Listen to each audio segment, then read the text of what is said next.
This video is brought to you by Knowledge at the Australian School of Business. For more information, please visit knowledge.asb.unsw.edu.au.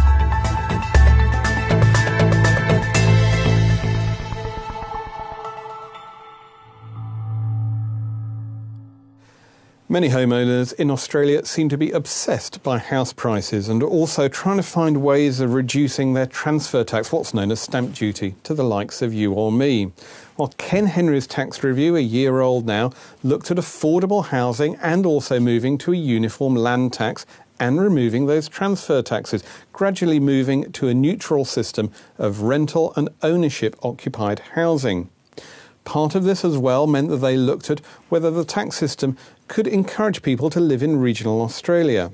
Well, I'm joined by John Pigott, an economics professor at the Australian School of Business, who was a member of the panel that designed the nation's tax blueprint.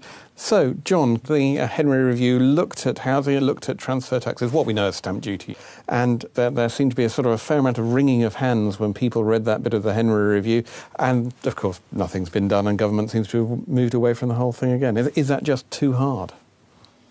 I think it's imperative that governments do something about housing affordability.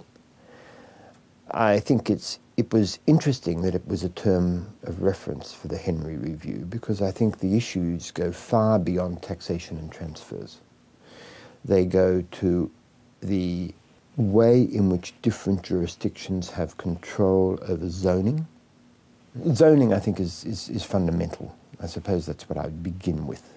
Right? So what's going to moderate house prices or dwelling prices in an economy such as Australia is greater availability of housing in our large centres. Regional policy may have a long-term impact, but I think of Australia as a country which has an urbanisation like many developed countries, but its agglomerisation into a few very large cities is probably not matched in any other large country.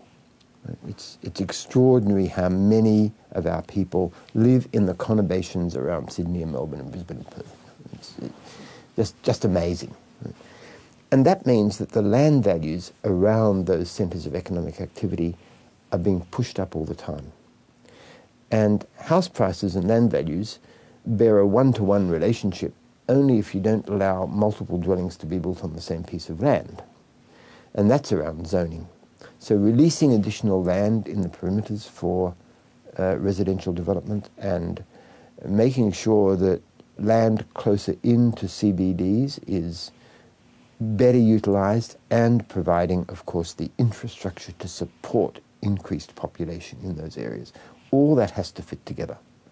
And I think it's a huge challenge because it involves not just the federal government, which was the government that we reported to in the Henry Review, but also state governments and local government.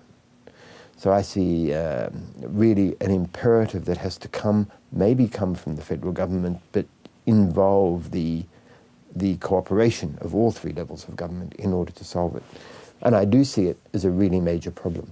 You talked earlier about population ageing, and one question around population ageing, of course, is the question of intergenerational equity.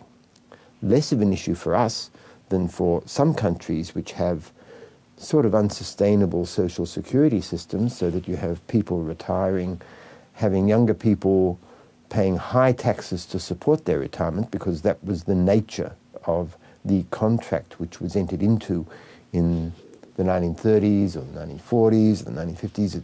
They go back, actually, some systems go back as far as the 19th century. But they were all predicated upon the idea of gradual demographic growth, right? So the challenge now with demographic aging is to make those systems sustainable. And promises are being reneged upon, and it's a big deal. That's not happening here. But what we do find here is older people own the houses, and the prices of houses are very high.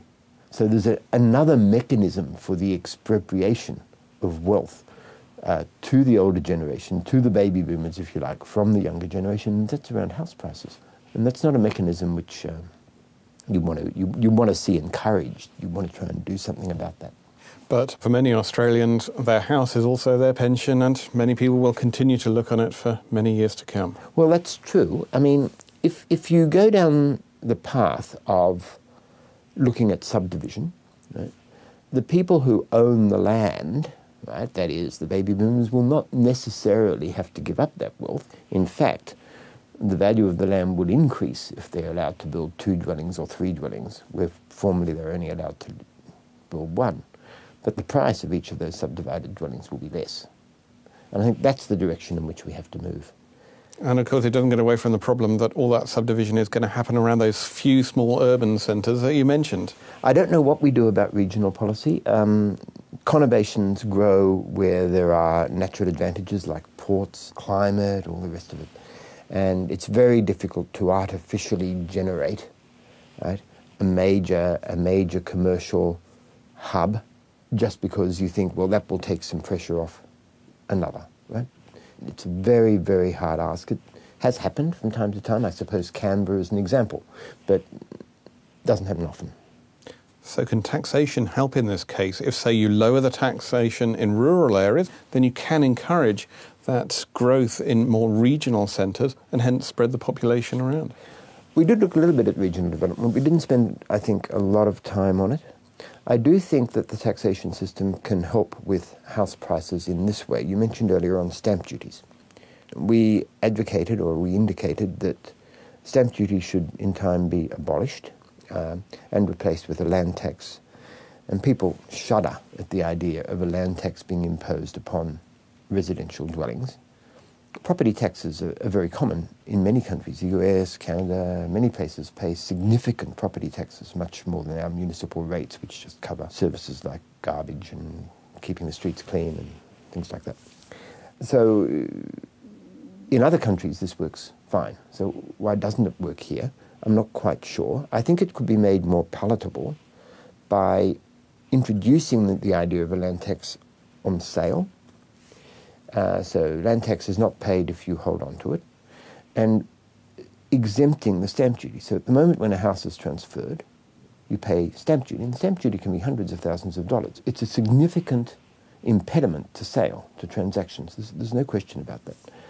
That means that many people, particularly in more valuable properties, as they get older, will have an incentive to hang on to them for various reasons, but one reason is that they can avoid paying a glump of stamp duty. Well, supposing instead, when they sold it, what happened was no stamp duty, but the buyer had to pay a low land tax, right? The house fell into the net on transfer. Well, that might be a better way of going, right?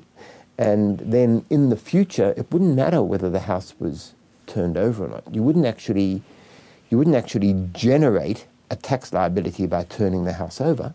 Right. From that point on, the tax would be paid year on year regardless. The revenue would be roughly the same, but the discouragement on transfer would have gone away. So actually this might encourage more property development, while at the same point the government gets exactly the same tax take. They don't particularly mind where the money comes from. Absolutely. John Piggott, I'm sure it's one of the things that the government will be looking at. Thank you very much. Thank you very much.